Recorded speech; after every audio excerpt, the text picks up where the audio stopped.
Have the angels possessed lips like roses and carnation? And the stars acquire wisdom of inclination and temptation? If it weren't to glorify thy beauty, sensuality, and the sense of sexuality, and the softness of thy skin and the fever in thy bloodstreams, what heavenly light bleed on thy lips and in sweetness beams? Thou who art nothing short of my theory of everything, and the divine composer of all of my pain, fever, and dreams. Why is whenever thy face appears in my heart, my soul jumps out of my body, flies above the blue sky and asks the stars, isn't she the most alluring girl in the universe? Morning stardust says she's the fairest them of all, a rose petal that floats on an ethereal river that exists in extra dimensions, which the source is believed to be secret lakes in the skies and celestial streams, lit with divinity sweeter than sunbeams. Yet, my heart has heard the angels whispering she's a red rose that drips on a mysterious imperial oasis composed of pure light and fire, which flows like a river across an unseen desert that exists in a parallel universe within our world. It's said a kiss from her lips makes Cupid faint. Not only brings eternal salvation to a man, who bears pure love in his heart without a taint, but also heals his soul that bleeds like a flesh more tender than the presence of the Holy Spirit in the heart of a saint, as if passion were fate. I can pretend love is nothing but a visual bewilderment like an abstract paint. However, the truth is you had my soul in love made. Without you, I can't think straight. Maybe, I just didn't want you to know that I am insane, and how you bite my aorta in vain, and leave me with excruciating pain. You are kissable. I could spend the rest of my life falling in love with you at sight, as if I were looking at you for the first time in twilight, kissing your eyebrow, cheeks, nose, and lips without fight and flight, as if I were making classic film noir in color instead of black and white, and making love to you in limelight if not day and night. Your lips are the breath of life and fountain of passion. If I die, just come and give me a soft kiss on the lips as if love didn't know anything that lies beneath. I would return from death, and kiss your lips till I run out of breath, and caress your body as if I were celebrating a day that acknowledges your sensuality, grace, achievement, and birth, and make love to you as if I had sworn to bring you the greatest joy, sweet orgasms, and beautiful love in sickness and mirth. And kiss your luscious lips more deliciously with every beat of my heart for everything fever is worth, and continue to make love to you till you become immortal as if you were bitten by a vampire that walks on earth, or rather a butterfly that loved to run in your thoughts, feelings, and desires, and light your soul as resplendent as morning stardust on a bay, creek, and firth, yet fever, which makes its presence felt in your belly disguised as craving so much the sweetest to seek a precious teardrop that floats in your tummy, enchanting pain, hidden treasure of kisses, and tender heartbeats that love can't wait to unearth, and take you in erotic voyager, and leave you in the air as love didn't know anything about bed, hammock, mattress, and birth. Yet, there is nothing like thy concupiscent eyes, the ripples in thy eyes seem to move in ease, creating phantom-like waves that rise as high as thy eyelids, and magnify thy sweet irises. But when the sizes of thy pupils and murkiness in dilation increase, no mystical sacred water shall exit from thy eyes in vain. But only a teardrop to fall in my heart with thine image wrapped around with holy water that's pure but far from innocent and plain, which aerifies into air as you walk in the garden of beautiful love naked though in my heart, like God created Eve from Adam's ribs and placed her next to him while he was sleeping in the Garden of Eden at the Genesis, so he would not be cold when it doth rain, and to kiss him on the forehead when he has a migraine. Yet, the Lord created thee out of my soul while I was wide awake, and placed thee in my heart to bind spell, manufacture love, to sweep me off my feet with each heartbeat, and keep me sane. But instead thou choose to roam under my skin like a candle that burns inside the Cathedral of Seville in Spain, drain the blood in my veins, change the chemistry in my brain, chew every organ in my body, and spit it out like sugar cane. Thee then cave deep within osteocyte of my ribs that maintain bone tissue, consume the marrows, manifest throughout medullary cavities and osteoblast that forms the bone matrix, crash all the bones in my body, turn them into powder, and snore them like cocaine. Or rather I'm the one who is addicted to thee like heroin, as if I were whipped with cat of nine tails, scourged with flagrum that are knotted with bone and heavy indented pieces of metals, crowned with thorns, beaten with a chain, nailed to a cross and get seized by passion that I can't explain. Would love be the same again? I lose sense of everything till thou kiss a rose that I planted in my heart, which my soul consecrated to thee, and reduce my pain. Not madness and aches but suffering and torment decrease. When time turns into moment that I must cease, may my lips take comfort on thy lips in tender kiss and allow my soul to find peace. Though as your eyes close in sweet emotions, and we begin to kiss with tongues, let our heartbeats increase.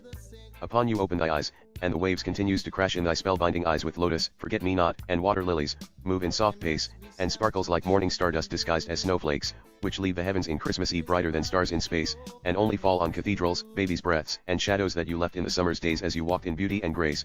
May all my foes, nemesis, and worries go away and never return as if they were disappearing act that do not have a sense of trace, and my pain vanish out of my soul forever as if it had no place. And let me caress your neck more precious than a diamond necklace that is kept in a case and sweeter than my heart race, and dream about only your beautiful face. Yet, my heart reminds me thy very existence is a beautiful crime. Thy spellbinding eyes have been around since the beginning of time. And thy lips are responsible for the invention of kiss and rhyme. It feels like nothing is what it seems.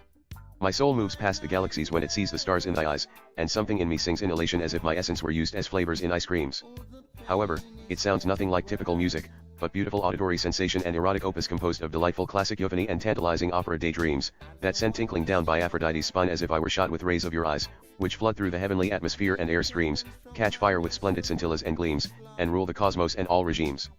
It screams and screams more melodious than Wolfgang Amadeus Mozart and Ludwig van Beethoven's symphonies till its vocal cords fall into ill without tricks and schemes, and every star in the cosmos is drenched with the dew of heaven in high esteems, and lights more enchanting than moonbeams, to tear with heartache, sweat in eroticism as if my heartbeats were used to express love that redeems instead of pipe dreams, glow of gratification, explode in vapor and steams, and turn into nebula with climatic themes. I then find thee in a mystifying universe that exists in a hidden dimension, and the dwelling place of the garden of eternal sunshine and forbidden romance. It has flowers that grow in the air and twinkle like the stars, which also happens to be the main entrance to the core of my soul. Some says the best explanation would be something like a black hole, a region of space-time where nothing cannot escape from its gravitational force including light that are responsible for the most beautiful views, yet a white hole is created in reverse side of a universe where love pours in my soul like juice, and nothing leaves without feeling beautiful, jumping in my heart without shoes, having the time of their lives as if they were in a cruise, going through out-of-body experience that you don't hear in the news, reaching the utmost climax till they meet Zeus. No girl makes an excuse, but sings blues. However, thou continue to scintillate deep in my heart, and do whatever you choose, which make you my favorite muse.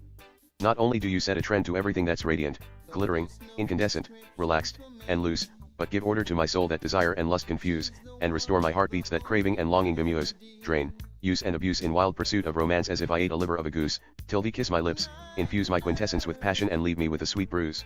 Yet, when the hibiscus on thy lips steams and creates haze beyond my wildest fantasy, and the luminosity softly faints and forgives those, who have committed sin of adoration, and perpetrated acts gods condemn, thou shalt have no idols, and the seas in thy eyes home to million stars, which might have begotten creation, and life in earth, heat up desire in seduction, lure butterflies, gladiolus, and hummingbirds and start airy mayhem, till they evaporate on thy conspicuous irises in the winter. Ascend the highest and shine in splendor above stars of Bethlehem, may my soul sow thy image on my lungs, breathe in alluring love, and exhale beyond the stars and universes the cosmic forces hem.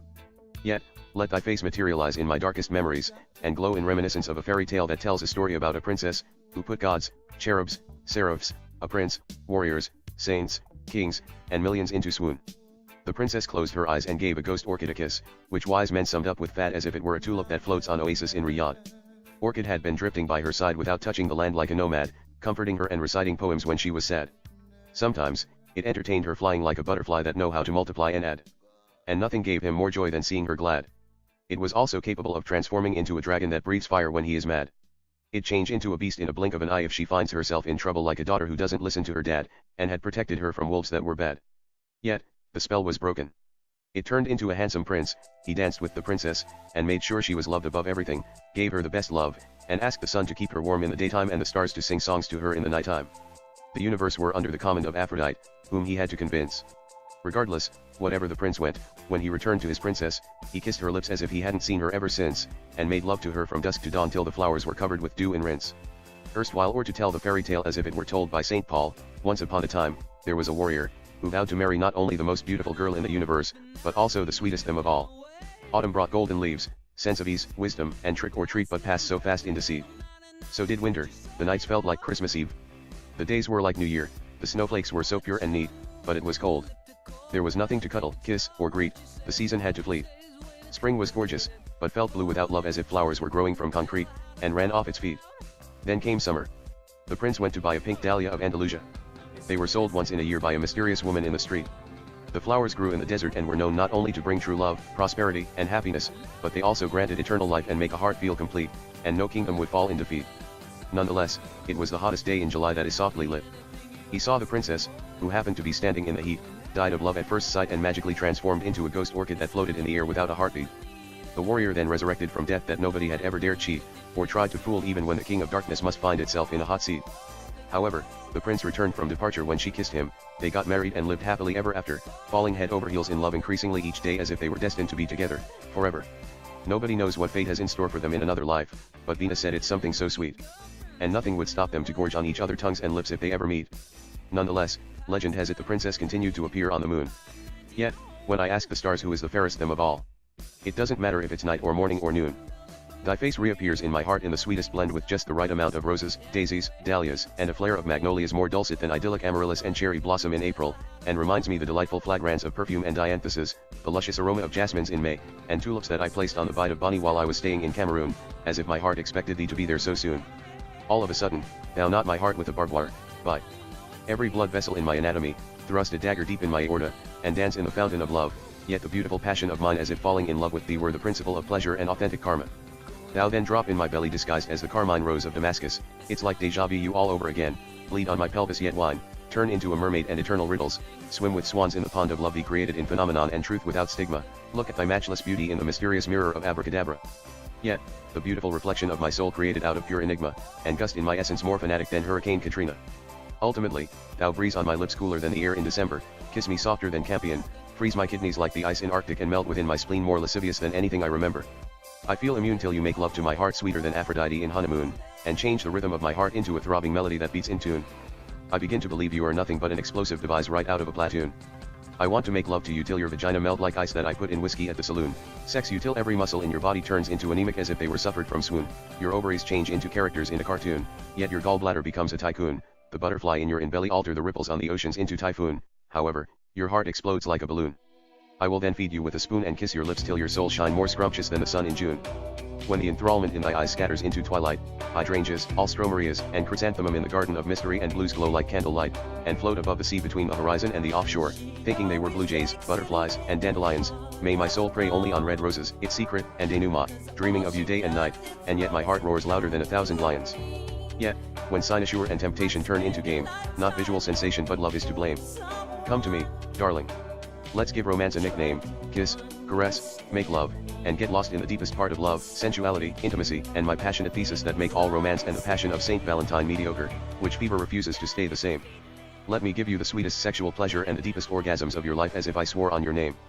I'll cuddle thee next to my heart, kiss thy succulent lips, and see serendipity beyond eternal glory, and make love to you with various sexual positions till our souls catch on flame. Allow your heart to experience climax and excitement greater than enlightenment and fame. Come to me, dearest, and let's be the greatest lovers ever. We will taste our quintessence and their natural flavors, and quench our thirst till we get intoxicated and run out of breath. Moreover, and above everything, I've invented a kiss called erotic osculation that transcends the most delicious mouth-to-mouth resuscitation and exceed the most erotic French kiss. Let's lock our lips and exercise the rights of our tongues, kiss and burn with desire that we are truly going to miss, make love and give new definition to passion and bliss.